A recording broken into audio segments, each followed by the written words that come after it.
Hello people, hope you all are doing well. आज हम लोग बात करेंगे सेक्शन 10 ऑफ लिमिटेशन एक्ट 1963 के बारे में।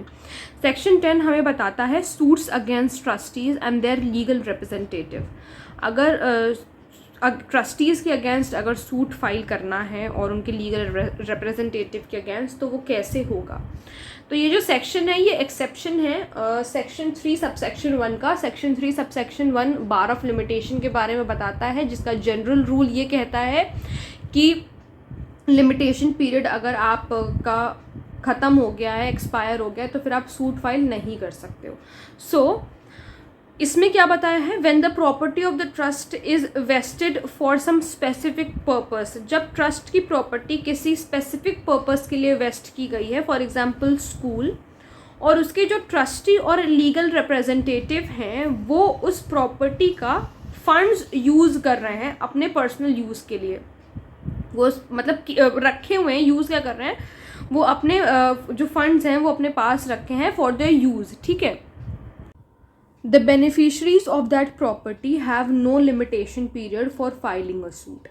तो जो बेनिफिशियरी हैं उस प्रॉपर्टी की, उनका कोई लिमिटेशन पीरियड नहीं है, मतलब उनके लिए कोई टाइम नहीं ऑथराइज़ किया गया है कि वो 12 साल में या सिर्फ 3 साल में, जब उनका कॉज ऑफ एक्शन अराइज हुआ तो वो 12 साल तक ही सूट फाइल कर सकते हैं या 3 साल तक ही कर सकते हैं, ऐसा नहीं है। तो इसमें क्या बताया गया सेक्शन 10 में कि जब कोई प्रॉपर्टी ट्रस्ट की वो स्पेसिफिक पर्पस के लिए यूज़ करी जा रही है, फॉर एग्जांपल स्कूल के लिए जैसा हम लोगों ने देखा, तो उसमें अगर और वो जो ट्रस्टी है या उनके जो लीगल रिप्रेजेंटेटिव हैं वो उस प्रॉपर्टी के फंड्स रख रहे हैं फॉर देयर यूज़, तो उस प्रॉपर्टी के जो बेनिफिशरीज़ हैं, अब बेनिफिशरीज़ कौन होंगे, जो स्कूल जैसे मान लो स्टूडेंट्स हैं, तो ये सब बेनिफिशरी हैं। अब स्कूल में बच्चे पढ़ने आ रहे हैं तो उनको बेनिफिट हो रहा है उससे, तो इसलिए वो बेनिफिशरीज़ हैं। अब अगर टीचर्स हो गए, स्टूडेंट्स हो गए, ये सारे लोग जो हैं, स्कूल के एग्जाम्पल से अगर हम लोग देखें तो जो भी बेनिफिशियरी है उस प्रॉपर्टी का, उनके पास कोई लिमिटेशन पीरियड ऐसा निर्धारित नहीं किया गया है इस एक्ट में कि आप इसी समय के अंदर जो है वो सूट फाइल कर सकते हो, वो कभी भी सूट फाइल कर सकते हैं।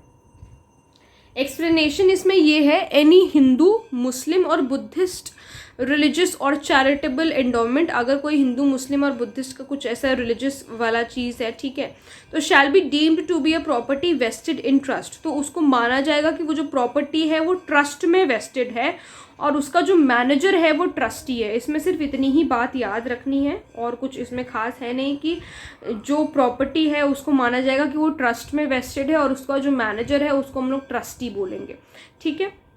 तो आई होप आप लोग को सेक्शन 10 लिमिटेशन एक्ट क्लियर हुआ होगा।